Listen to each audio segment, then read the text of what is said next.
Yo. Yo. Hola. Yo. What's up, guys? How One time for are Wendy you? Day's glasses again. Hey. How are you? I'm sitting here and I'm noticing that I'm peeling from this suntan that I got Yes. last week. So I guess I'm okay. I'm alive. I'm well. I mean, how's everybody else? Super good. I got Good. my fourth booster shot today. Or Fourth? My second booster. Okay, my second. fourth shot, second booster. Oh, wow. I didn't know I could do that, but I went and did it anyway. Okay. So you got the double. It's like a double It's a Hennessy double on the whammy. rocks. It's Yeah, like you a got double Hennessy. Yeah. If I die, then make sure you sue Walgreens. Oh my God. Just saying. Okay. Walgreens, your days are numbered, bitch. How was South by Southwest, Kingpin? It was interesting from the lens. I didn't end up going. One of the labels that I was going to go with, one of their guys ended up going to jail. One of the CEOs. So some plans changed, but we did have some troops on the Deja ground. vu. We had some artists out there, and from what I understand from some of the DJs and some of the tastemakers, it was pretty cool. I did notice that everybody had something to say after the fact. And you know, the Monday morning quarterbacking, tell me how your experience was at South by Southwest this year, usually came from a person that's a notorious hater.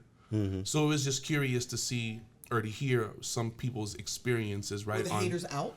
The haters are definitely out, but I think with good reason. I'm a South by hater. Really? Yeah. Really? That's why I'm remaining very quiet in this conversation. Okay. I'm a South. If you don't have the money to advertise that you went to South by and made a movie, then don't go. You're better off saving the money because you're not gonna. Being seen is one thing. Being remembered is something totally different. And if you don't have the material and the boots on the ground and the promo and all the stuff to be remembered, as well as because everybody out there is gonna be seen. Yeah. There's gonna be 100,000 people out there a day. You have to be remembered. So, you know, some of these guys aren't memorable. Some of these guys, they want to stand out there and they wear. You could tell the artists that don't want to work at South by looking at their shoes. Because you got to work. You got to walk, motherfucker. You gotta walk. There ain't no cell phone signal, so you're going to have. No cell phone signal. Right. You're going to have anybody No that's wearing. transportation. They close everything off. Designer clothes. You're not here to work. You're here to look cool because somebody going to bump into you and take something out of them pockets because they pickpocketed out there. Yeah. Right? By the shirts they got on. You're a label or you're an artist, but you don't have no promo material on. You're wearing Burberry and, you know what I mean? So you can tell the people that want to work automatically. So once you get through that filter of the bullshit, then you start to really look at what some of these guys got going on. And the majority of these artists, when I say the majority of them, let's just say a good portion of them, go to South by Southwest and they don't have nothing, they have no reason to be at South by Southwest. They were just there because they think it's the place to be. You know what I mean? And if you don't have the money, you're better off using those resources that you exhausted, attending South by Southwest, trying to get on any stage that you could and doing all of this stuff. Getting on stages is cool. Getting on official South by Southwest stages is cooler. You can't pay for those. You got to apply for those. So if you got enough shit going on, when you apply, South by Southwest is going to put you on a stage. How many people do you hear? Man, I don't know who the fuck that was on the stage, or I've never heard that artist's name. Because they're one of 30. Right. So, you know, something to think about. There's a way to get the most out of it, but for those people that are just going to go to South by because it's the thing to do, it's a waste of fucking money. So, like, if an artist management said you need to go out there and just walk around and find some motivation, that's a bad thing? I think, first of all, if an artist manager is telling me that I need to go to South by Southwest and he's not there the week before the music portion inside of the Austin Convention Center, learning all of the stuff that we talked about, like Twitter had got discovered there. A lot of different, you know, Ghazi had a speech or a panel. They're talking about crypto and all kinds of different stuff. So if an artist manager is encouraging his artist to go, then that means that artist or that artist manager has to have a wealth of information, something that they don't know, because just telling somebody to go down there and peep the scene, that it'll cloud what you think is success in the music entertainment. I think if an artist needs motivation, you shouldn't spend money on them at all because you're going to lose. If you're not self-motivated to do this, you're not going to win. Because this is a business that's going to knock you down. You're going to have to spring back up. It's going to knock you down. You have to spring back up. The goal is to get up as quickly as possible. So you've got to be motivated out the gate. If somebody has to motivate you, you need to go work for UPS. Yeah, people are only going to want it as job. half as bad as you. Yeah. That's it. Your management team and your people around you are only going to want it half as bad. If you're an artist and you have to have 40 or 50 people to move around, you're going to fail anyways. So if South by Southwest is somewhere you want to be or you feel you need to be, then, you know, get you jump in a car and drive down there, get you a cheap hotel room on the outskirts, ride on in, throw a hoodie on and walk around and learn. But if you're going out there for all of the, I'm going to try to get on every stage I can and not have no cameraman recorded. I'm going to get my song to every DJ that's not tagged properly and isn't registered and there's no clean version of it. And I'm going to go out here and pass out flyers to a website that I don't own and no QR code bounce back and my social media is dormant. Then save your fucking money, bro. Better off doing something else. I've dragged artists across the finish line. It doesn't work. Eventually, they self-destruct. Damn. I can't want it for somebody more than they want it for themselves. And I just feel like with South by, it's an influx of thousands of artists who are all struggling, and it's not a discovery place. It's a place people go because they want to hear the artist that they've already heard of, that they already know something about. Not super famous. Got you. But, you know, the bubbling artists. And if you're a nobody to them, you're just a guy on a stage while they're drinking and talking to their friends. They're not really paying attention because that's not a way to discover music. So you're already at a disadvantage. Add into the fact that it's super expensive. I just feel like it's not what people think it is. It's not what artists think it is. They're not going to come home stars from attending South by. But it's a great opportunity to learn. It's a great opportunity to meet people, but that's not why people go there. Yep. Yeah. They go to the party, fuck off, be seen, Instagram, and this the funniest shit in the world because no cell phone signal. Can't take a picture nowhere and post that motherfucker. Nowhere. Yeah, wait till you get back to the hotel. Get onto these stages. And keep in mind, Austin, Texas is a rock and roll city. So these are rock and roll venues. Yeah. So their sound system is made for rock. They suck. They're horrible. Suck. Yeah. They're not made for showcases and rap And performances 808s. and 808s. Right. They don't have air conditioning because they're not those type of venues. There are no windows. Listen, I've what been I'm to a telling you, few. bro. I've been to a few. I've been there. So, a few you times. know, going to South by Southwest with anything in the music industry, getting into it with an expectation is already failure at off top. Don't expect nothing. If you're going to South by Southwest to learn, then research the days that people learn or are teaching and go out there and learn on those days. Okay.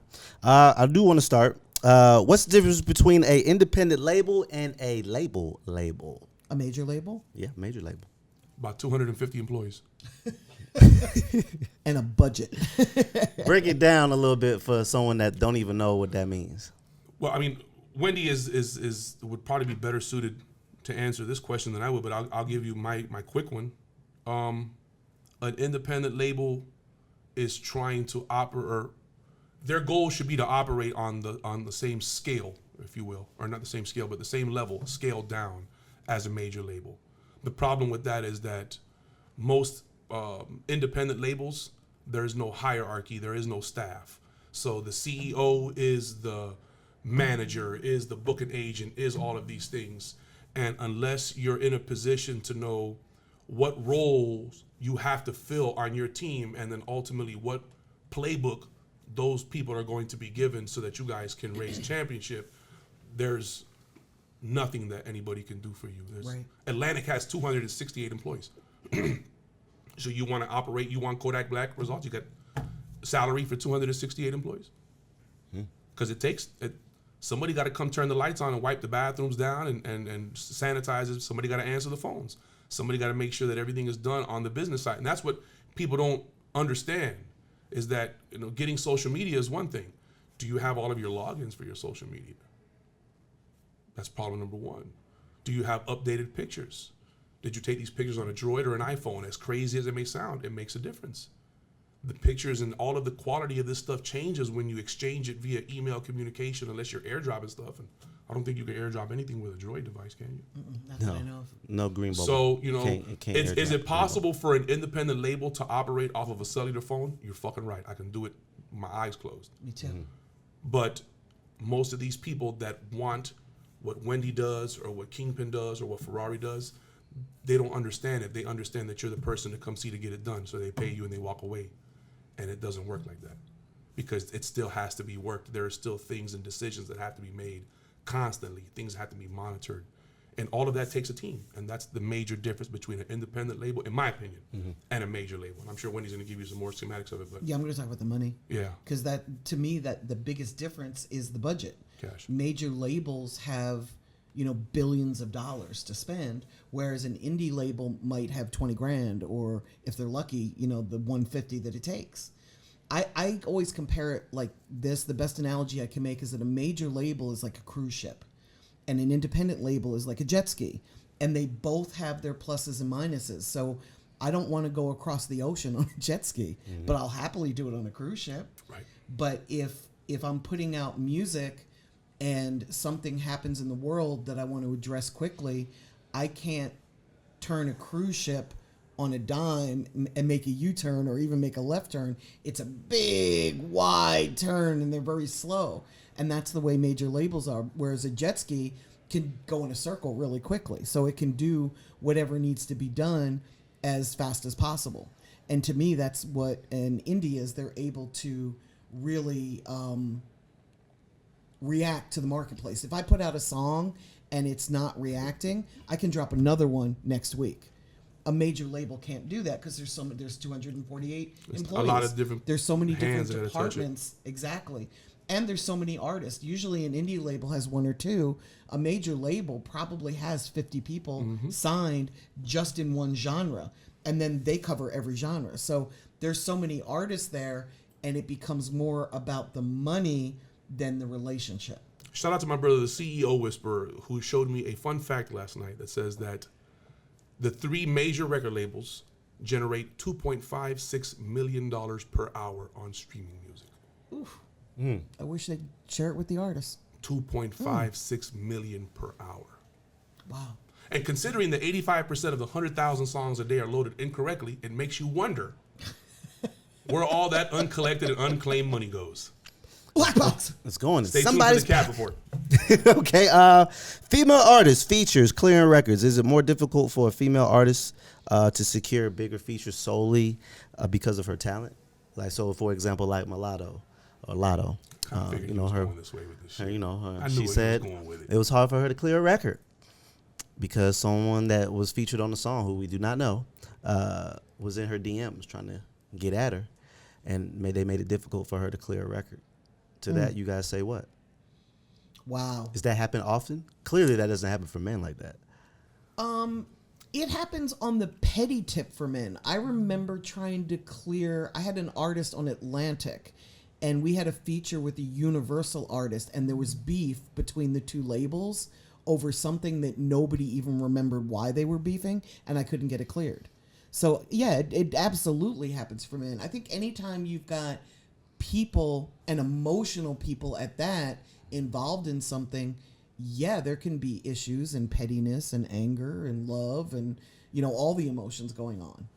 I've seen rappers that have genuine relationships and they're on different labels not able to clear features from each other because their labels turned it down. Hell, But I've they're seen artists together. sign artists and charge them for features that they signed to their own label.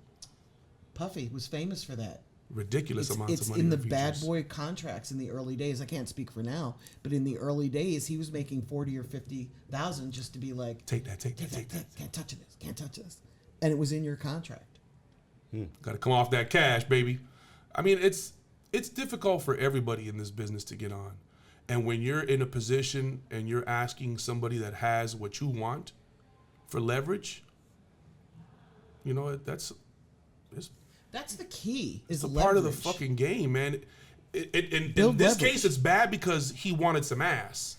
But it could have been he wanted some money. He wanted whatever it was he wanted. Whoever that artist was had what it is that the female artist wanted.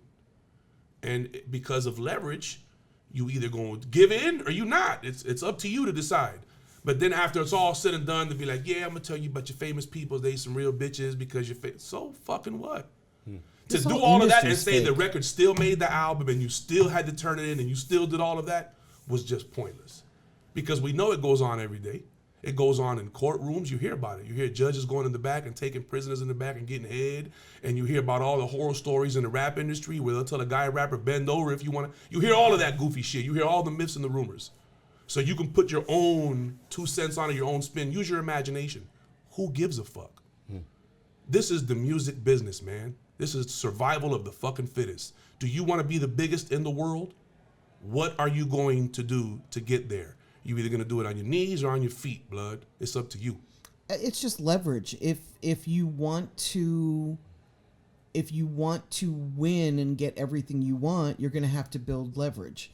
I'll bet Drake gets cleared. Clearances, Correct. excuse me, not cleared. He gets I'll bet clearances. he get whoever he wants on his next album. I'll bet whatever label they're signed to is like, hell yeah. Give it to him. It's leverage. It's leverage. It's leverage. I like that word. You get what It's you get what you can negotiate, not what you're owed.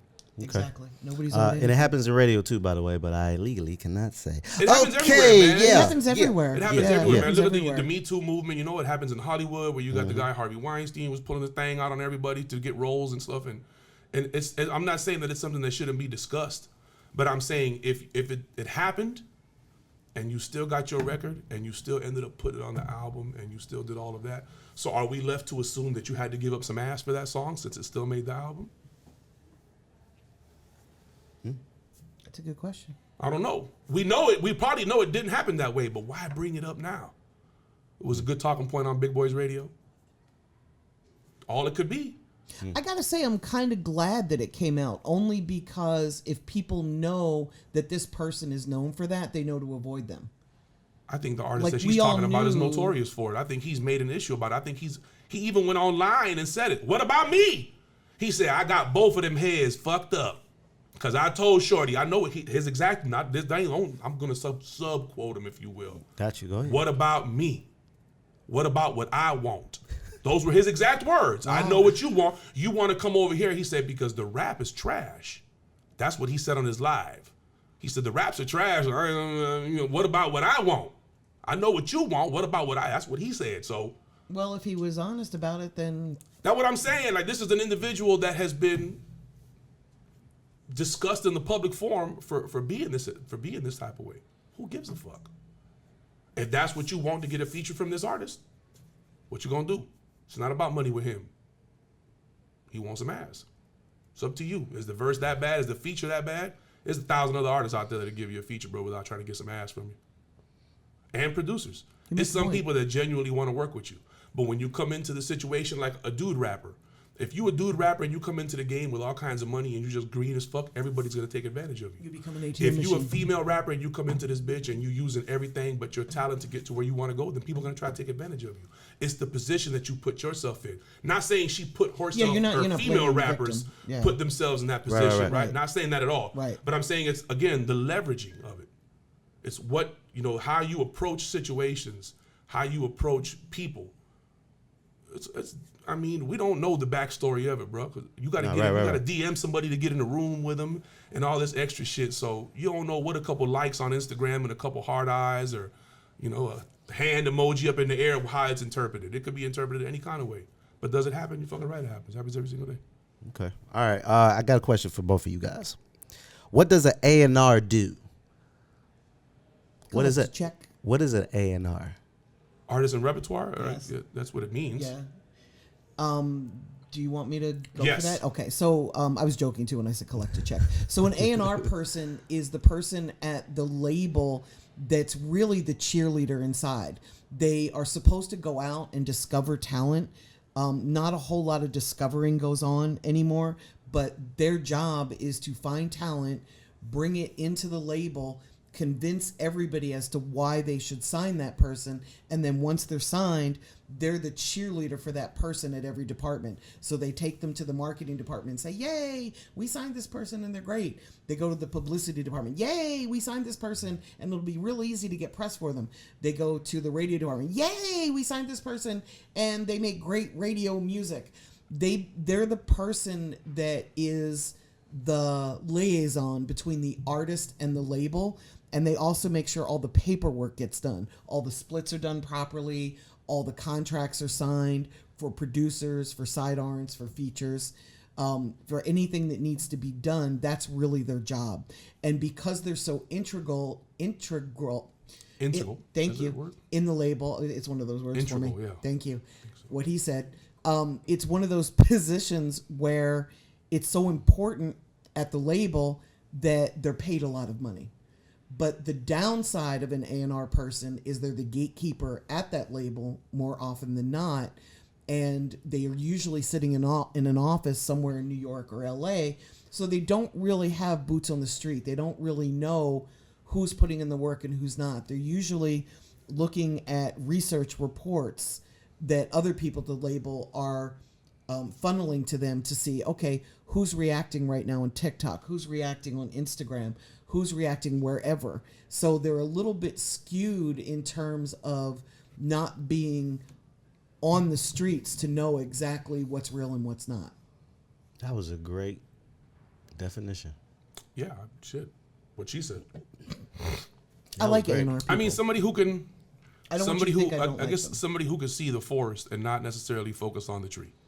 So somebody who can see the goal in it, you know what I Right. mean, and has a reputation. Right. Because you can be an ear for talent, but if they're not talented, motherfucker, you're just an ear for bad talent. There's just some people that have an ear. I've seen it in Fly from Think It's a Game. I've seen it in, there's a guy in the music industry even older than me called Eddie O. Mm-hmm. And Eddie has signed everything from disco music in the 70s to folk music like last week.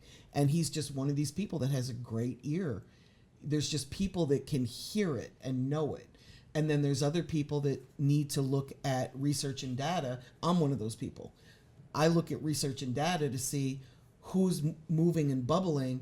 And then I go out on the streets to see, is it real or is it bought or is it gimmick or is it bullshit? So there's just people that discover talent in different ways.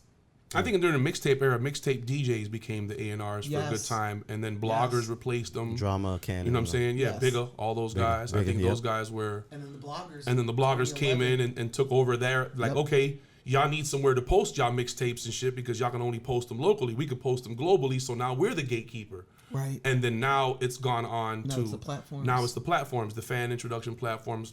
Platforms know like what? AudioMac and shit like that are very, very. I'm going to important. take a little bit of a left turn here because I'm glad you mentioned that.